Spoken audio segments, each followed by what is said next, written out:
what was Jesus' ministry on earth? ठीक है, तो इस पृथ्वी पर यीशु की सेवकाई क्या थी? What was his life's mission? उसके जीवन का मिशन इस पृथ्वी पर क्या था? I'm going to give you a list now. मैं आपको एक लिस्ट देता You हूँ, can quickly write them down. आप इन्हें जल्दी से लिख लीजिए। Number 1, Luke 19 and verse number 10.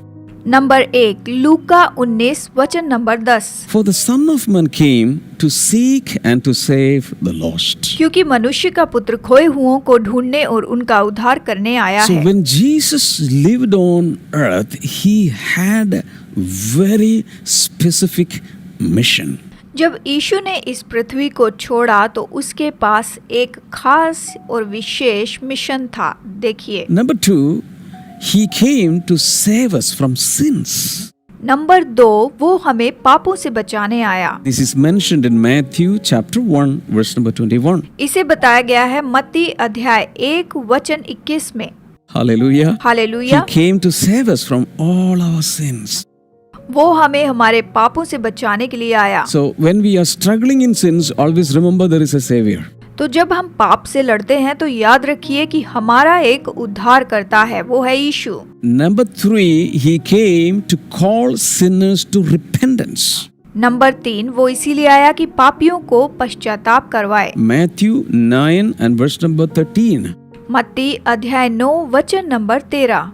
So always whenever people came to Jesus, sinners, when they came to Jesus, they had a feeling of repentance. जब भी पापी लोग यीशु के पास आते थे तो ये महसूस कर सकते थे कि हाँ, हम लोग पापी हैं। Even now, when we get closer to Jesus through listening to the word, meditating the word, or through worship or through prayer, immediately the sense of repentance will come upon us.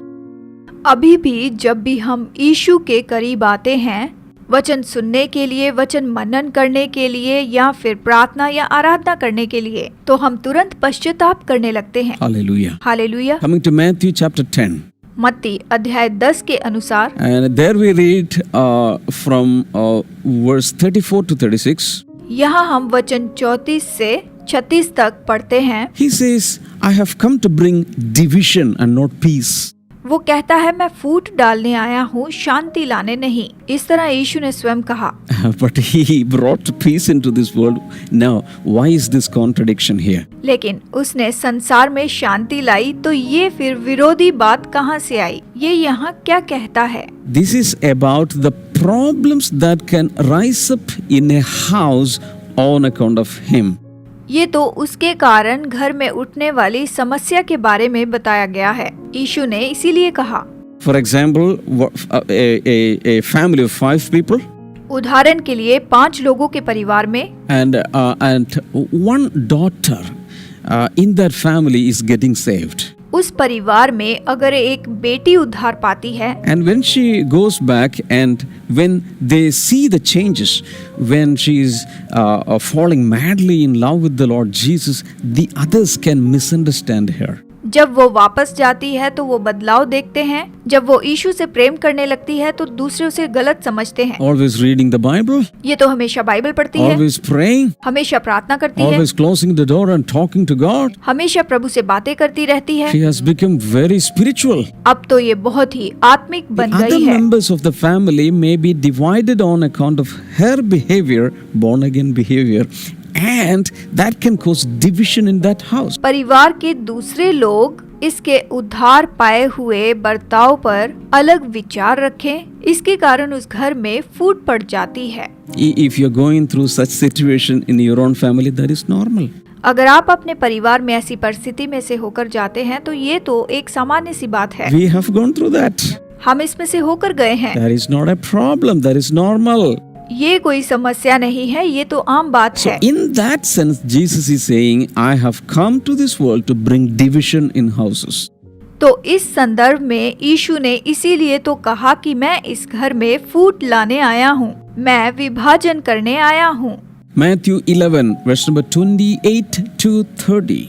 मत्ती 11:28 से लेकर 30 वचन तक। He says he came to give rest to the burdened people, heavy laden people. उसने कहा, मैं बोझ से दबे लोगों को विश्राम देने के लिए आया हूँ। So if you are burdened in your life, He came to this world to give you rest.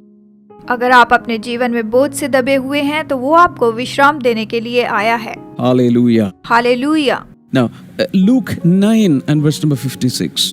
अब देखिए लूका 9 वचन 56। He came to save us from destruction. वो इसीलिए आया कि हमें विनाश से बचा सके। Hallelujah. Hallelujah. Matthew 26 verse number 28. मत्ती 26 वचन 28। He says He came to make a new covenant for us. वो कहता है वो हमसे नई वाचा बांधने के लिए आया है। He changed the old covenant and He gave us a new covenant. उसने पुरानी वाचा को बदल दिया और हमें नई वाचा दे दी है। John 12 verse number 27. यूहन्ना 12 वचन 27। आइए इस अध्याय को देखते हैं। He came to suffer for men. वो मनुष्य के लिए दुख उठाने के लिए आया। And 1 Timothy chapter 2 verse number 6. पहला तिमुथियुस अध्याय 2 वचन 6 देखें। He came to become a ransom for men. वो मनुष्यों के लिए छुटकारा बनकर आया। Luke chapter 4 and verse number 18. लूका अध्याय 4 वचन 18 इसे देखिए। He came to preach the good news, to heal and to deliver. यीशु सुसमाचार प्रचार करने, चंगाई देने और छुटकारा देने आया। John chapter 3 verse number 16 to 18. यूहन्ना अध्याय 3 वचन 16 से लेकर 18 वचन तक। He declared He came to save the world and not to condemn it. वो कहता है कि वो जगत का उद्धार करने आया, ना कि उसे दोषी ठहराने। Hallelujah.